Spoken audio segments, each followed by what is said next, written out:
So here's a quick video tutorial on how to install the new email addresses on your iPhone. So first, what you're going to want to do is navigate to your phone settings. And then when you're in the settings on the search bar here, you want to type in mail. You'll see the fourth option, mail accounts. That's where you want to be. If mail accounts doesn't show up in the search option, then you want to, within the settings, scroll down to apps. And then on the list here, find mail. Go into mail accounts. Now from here, we want to make sure that if we already have our old email installed, that we want to delete it before we add the new one. So you want to go into the mail and delete account.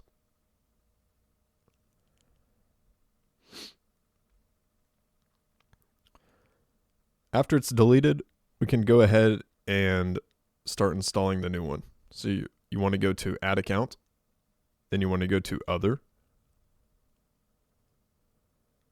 add mail account. Now on this list, you want to fill out your personal credentials. So your full name, the email address that you use.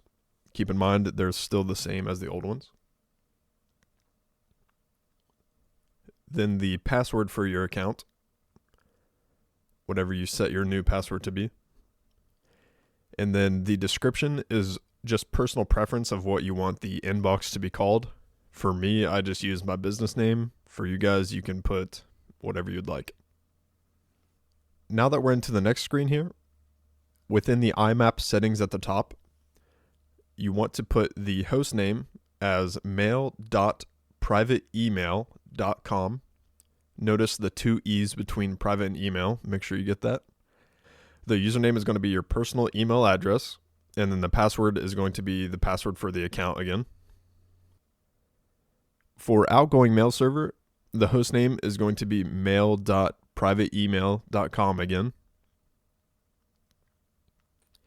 The username is again going to be your personal email, and then again the password.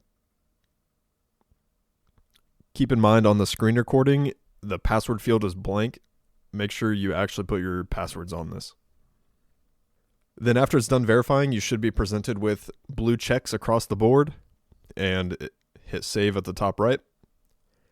Account added. Now we can close the settings and navigate to the Mail app itself. And now within the Mail app, you'll see your new inbox that's installed, whatever you named it. And you should have access to your inbox as well as all of your custom folders if you use them.